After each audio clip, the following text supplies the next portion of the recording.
Dingue. C'est une première. Abdoulaye Kouyaté, de la Guinée-Conakry, Vincent Zanetti, Adama Diarra, de Sibi au Mali, de Monté en Valais et d'un peu partout dans le monde, à force.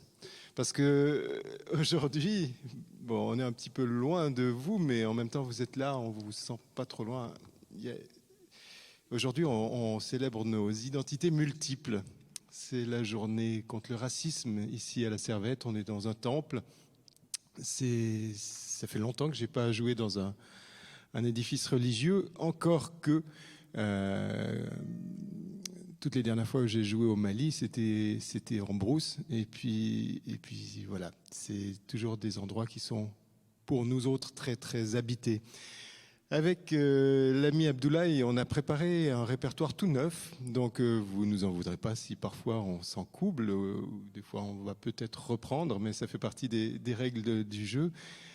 Tous les morceaux que vous entendrez, ils sont joués pour la première fois. Enfin non, il y en a 3 qui ont déjà été joués tout à l'heure dans une cérémonie écuménique, mais voilà, on peut dire que c'est vraiment des premières. Et là, le morceau qui va suivre, enfin, tout d'abord, le morceau qu'on vient de vous jouer, il était dédié à la maman d'Abdoulaye, donc une grande pensée pour toutes nos familles, et puis pour nos mamans en particulier, ça c'est très important pour nous autres. Et puis le morceau suivant, il raconte une petite histoire, c'est l'histoire d'un petit garçon en Casamance qui est fasciné par les masques. Les masques, pas seulement les masques qu'on porte aujourd'hui avec le coronavirus, les vrais masques, les masques qui représentent, qui incarnent des esprits. Et en Casamance, il y a un masque qu'on appelle le kumpo, qui se présente comme une grande meule de paille, mais qui danse en tournant sur elle-même. Et à un certain moment, sa tête s'élève comme ça, et ça fait quelque chose qui tourbillonne par-dessus la meule. C'est très impressionnant, les danses du kumpo. Et on a pensé à un petit garçon qui est fasciné par ce masque et qui essaye de faire ça avec un balai et qui tourne sur lui-même et qui danse la danse du kumpo. Donc ça s'appelle Petit Kumpo.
Non.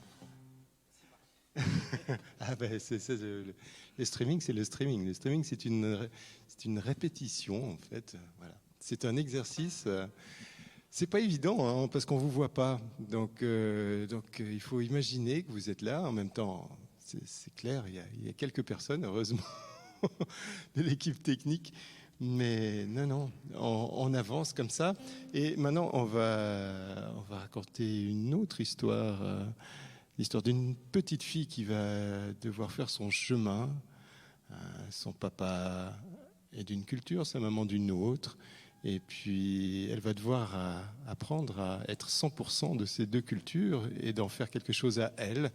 Et dans chaque vie, pour chaque personne, c'est un chemin qui peut parfois ressembler à un labyrinthe. Et il n'y a pas de miracle. Cette petite fille s'appelle Ariane. Et donc le morceau, Le fil d'Ariane.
pendant que Abdoulaye change d'instrument et vérifie que tout est branché, que le jack est bien enfoncé, voilà qui est fait.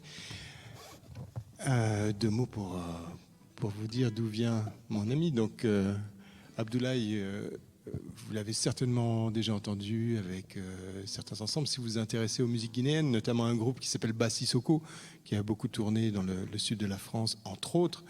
Et moi, je me rappelle de concerts de Bassi Soko ici à Genève, au Chat Noir, par exemple. Mais je ne sais pas si tu y étais déjà à ce moment-là. C'était la première partie du groupe. Mais enfin, on s'est peut-être croisés, Abdoulaye et moi, il y a très longtemps, il y a plus de 20 ans, sans le savoir. Enfin, c'est même sûr qu'on s'est croisés, parce qu'à l'époque, il participait à un projet qui était en train de se créer à Conakry, qui s'appelait le Circus Baobab. Et il a tourné dans le monde entier avec ce projet-là, d'abord dans toute la Guinée. C'était le premier cirque national de Guinée. Et c'est toute une histoire qui s'est faite notamment grâce à l'énergie incroyable d'un cinéaste français qui s'appelle Laurent Chevalier, et qui on rend hommage un peu ici aussi, parce que voilà, pour nous c'est important de savoir comment les choses se sont placées les unes derrière les autres. En mandingue on appelle ça sababou, le fait de savoir d'où viennent les choses, d'avoir une certaine reconnaissance pour ça. Donc voilà, on s'est croisés une première fois, mais après, en discutant avec Abdoulaye, j'ai appris qu'il a toute une carrière énorme avec la guitare, et ça, il l'a hérité de son papa, qui était, entre autres choses, pendant 10 ans, le guitariste de Myriam Makeba, pendant toute sa période guinéenne. Voilà, donc ça, c'est pour te permettre de prendre la guitare, c'est bon ? Je crois que c'est fait. Alors, on continue avec une valse guinéenne composée par Abdoulaye, valse pour Léa.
Alors ça, si c'est pas du métissage, je ne sais pas comment je m'appelle. Alors, la Guinée, une autre musique qui a été composée par Abdoulaye. Vous savez, il y a eu des élections tout récemment en Guinée. Et puis le gros problème qu'on a en Afrique ces temps-ci, c'est que on fait des... Enfin, ça fait longtemps qu'on a ce problème. Une fois que les gens sont élus, ils ne veulent plus partir. Alors vous me direz, ils ont l'exemple. Hein. Il y en a d'autres qui ont fait ça un peu partout dans le monde. Et puis c'est vrai qu'ils ont hérité d'un principe démocratique qui était quand même passablement miné dès le départ. Hein. La France-Afrique, ça veut dire beaucoup de choses dans tous les pays d'Afrique de l'Ouest. Et voilà, même si dans la Constitution, le nouveau président décide qu'on ne fera pas plus de 2 mandats, il s'arrange quand même pour en faire un 3e. Et c'est ce qui vient de se passer en Côte d'Ivoire, ce qui risque de se passer au Sénégal. Et la Guinée, c'est pareil. Et en fait, c'est terrible parce que du coup, il y a une polarisation comme ça. Et on parle de racisme, mais au-delà du racisme, il y a ces problèmes de parti auxquels on peut adhérer. Bien sûr, c'est important de se reconnaître dans un parti. Mais bon, faut quand même d'abord se rappeler qu'on est des êtres humains, qu'on vit ensemble, et puis que le but, c'est de faire quelque chose ensemble. On ne va pas le faire seul. Donc, cette pièce-ci s'intitule Réconciliation. Par contre, j'avoue que là, j'ai un blanc total, ce qui est assez normal, tu me diras dans ce contexte, mais je te suis.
Je vous propose de partir dans le Mandé. Le Mandé, c'est cette vaste région entre la République de Guinée et la République du Mali, qui a été le berceau de ce qui a été l'Empire du Mali au XIIIe siècle, une des plus grandes civilisations d'Afrique de l'Ouest, la civilisation mandingue. Et le morceau qu'on va interpréter, c'est une adaptation d'un thème traditionnel de la confrérie des Donso, des chasseurs initiés, une des plus anciennes confréries animistes d'Afrique de l'Ouest, qui m'est particulièrement chère, à laquelle j'appartiens depuis bien des années déjà. Et ce thème, c'est Koulandian. Koulandian, c'est le grand aigle, un des premiers chasseurs. Moi, j'ai l'habitude de saluer tous les rapaces que je croise en les appelant Koulandian. Mais quand on bouge, quand on voyage, forcément, tous ces thèmes s'adaptent et les traditions sont faites pour être transportées, jouées, réappropriées, jouées autrement ailleurs. Donc ce Koulandian-là est devenu assez passablement éloigné de sa terre natale. C'est un aigle un peu d'ici, un peu de là-bas, un peu d'ailleurs aussi. Tungan Koulandian. Un Koulandian qui est parti à l'aventure.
sage. Merci. Ah, ça va être la quoi? Oui. C'est parti.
si vous nous rejoignez là maintenant, nous sommes en streaming depuis le temple de la Servette. C'est la journée contre le racisme.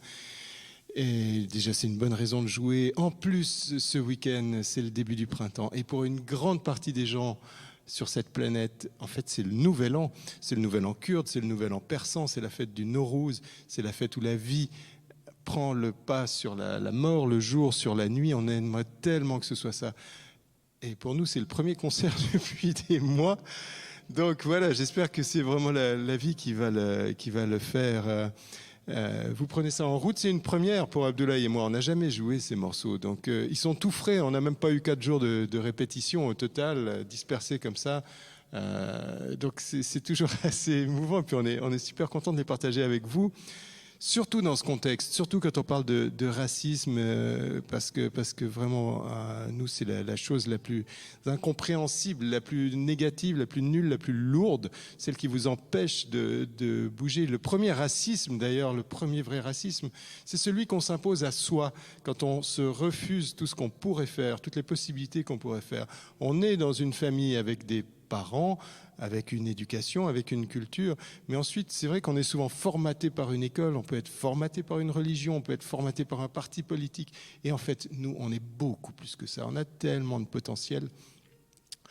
Moi, voilà, j'aurais trop de choses à dire là-dessus, sur le racisme, mais notamment le fait qu'il y a des années, très très longues années de ça maintenant, quand j'ai fait mes premiers mois d'apprentissage du djembé en Côte d'Ivoire, à une époque où le djembé n'était pas ce qu'il est devenu aujourd'hui en Europe, et que je me suis retrouvé confronté à des réalités parallèles, et notamment à des objets forts et à des masques et à des choses comme ça qui parlaient d'autres réalités.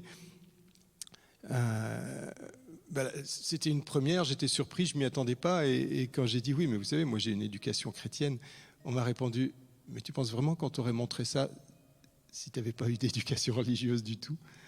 Et en fait, quelque part au-delà de ça, il y a une autre chose que j'ai comprise dans la brousse avec mes frères Donso, chasseurs et initiés, c'est qu'en fait nos religions sont vraiment sont en fait des habits, des couvertures culturelles qu'on porte pour nous réchauffer. Et c'est des chemins qui nous rassemblent vers un but, mais trop souvent elles nous divisent. Et en fait, il y a la réalité. La réalité, elle est beaucoup plus complexe. Il y a le réel visible, et puis pour nous autres en Afrique, il y a le réel invisible. Et là, Dieu sait que dans ce temple où on a convoqué tout à l'heure toutes les religions de la région de Genève, la réalité invisible, elle est là, elle est bien présente. Et puis vous êtes là, on ne vous voit pas, mais on sait que vous êtes là aussi. Vous faites partie de la réalité invisible. Donc pour les djinns, pour vous qui nous regardez, qui appartenez pour aujourd'hui au monde des djinns et des esprits, on va aller du côté de la brousse, du côté des chasseurs. Et vous savez, si vous voyez quelqu'un qui porte ça, ça veut dire qu'il fait partie des donsos initiés. Ce donso flé, cette flûte des chasseurs, c'est avec ça qu'on se repère dans la brousse lorsqu'on est en chasse, mais aussi c'est avec ça qu'on appelle les esprits des animaux et les esprits des ancêtres dans les cérémonies.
Alors là, c'est vraiment la rencontre de peaux et de cordes, hein, les cordes et les peaux de la kora, les calebasses de la calebasse de la kora, la calebasse du Kamel Ngoni, le Ngoni des jeunes, du Wassoulou, des pays Bambara.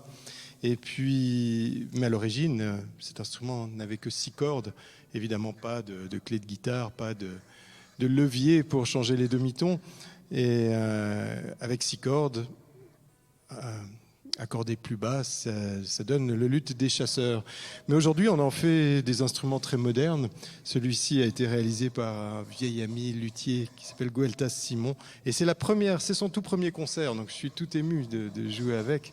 C'est la première fois que je joue avec un Kamel Ngoni à 12 cordes avec des leviers, et ça me permet de raconter des nouvelles histoires. Là, on était dans la tonalité des donso et du Wassoulou, mais on peut changer de mode. Et là, par exemple, on va prendre un mode majeur, solaire. Et ça va me permettre de raconter une toute petite histoire. Enfin, c'est pas vraiment une histoire, c'est dédier ce morceau à quelqu'un. En fait, c'est un animal. Il y a beaucoup d'animaux dans mes histoires et dans mes morceaux. Et il y a des années de ça, j'avais composé. J'appartiens depuis très très longtemps au clan des Diarra. Et Diarra, c'est le lion. Et en pays Bambara, et notamment autour de Ségou, il y a eu des rois très importants, notamment Damonzon, Diarra, qui étaient d'ailleurs des rois sanguinaires, mais tout le monde continue à les respecter. Et donc j'avais fait un morceau qui s'appelait Le Lion de Ségou. Et puis on m'a dit, oui, mais en fait à Ségou, ça fait longtemps qu'on n'a pas vu un lion, à part dans tes rêves. Et c'est vrai que si je pense maintenant aux animaux que je croise à Ségou, c'est au bord du fleuve. C'est le bétail, c'est les moutons, c'est les chèvres, c'est les vaches qui se plongent dans le fleuve pour aller boire le soir. C'est un spectacle magnifique. Puis surtout, il y a un animal qu'on rencontre à Ségou, qu'on rencontre beaucoup, c'est le taxi de Ségou, c'est le petit âne. Et donc, je me suis dit, mais on peut pas parler de Ségou et de son bestiaire sans rendre hommage à ce petit serviteur qu'on maltraite trop souvent, mais sans qui on n'aurait pas fait grand-chose jusque-là. Parce que c'est lui le moteur des Mercedes de Ségou, des Mercedes traditionnels. Donc ce morceau s'appelle Ségou Falidé, le petit ânon de Ségou.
terminer ce petit voyage, on va reprendre le djembé qu'on n'ose pas jouer trop fort dans ce temple où il y a quand même beaucoup de béton pour me répondre, mais c'est pas grave. Vous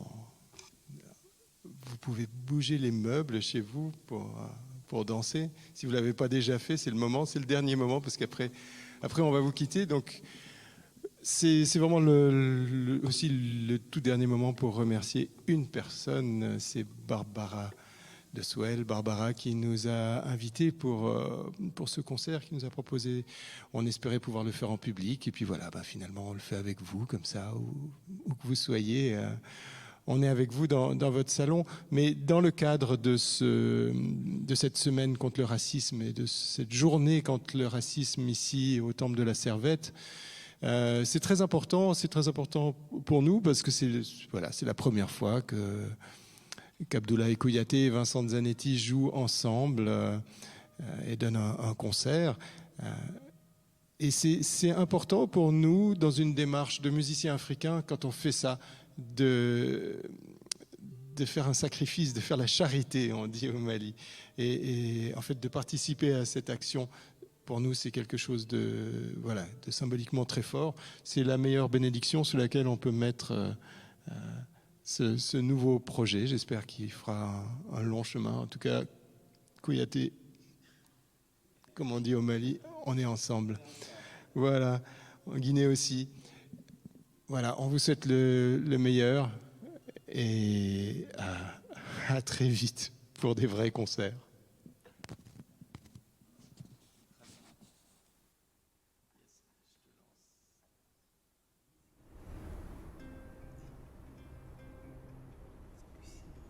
Tu veux le bon accordage? Khalid, c'est en si bémol, mon cher. C'est possible. Ah bon?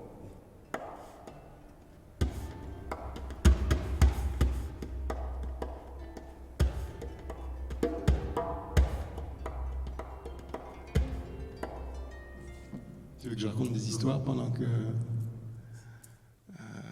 des histoires du petit Abdoulaye et de son accordage? Et il fait lui-même ses instruments, voilà, par exemple. Ça, on peut le dire. C'est pour ça qu'il passe autant de temps à l'accorder. On dit ça de la harpe, hein. C'est les harpistes écossais qui disent on passe 90% de notre temps à accorder notre harpe et 10% à jouer faux. Voilà. Bon, Kouyaté, la barre est haute. Allez, on y va.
Merci, public. Abdoulaye. Vincent Zanetti. Vincent Zanetti. Yala. À bientôt pour des vrais concerts. Merci.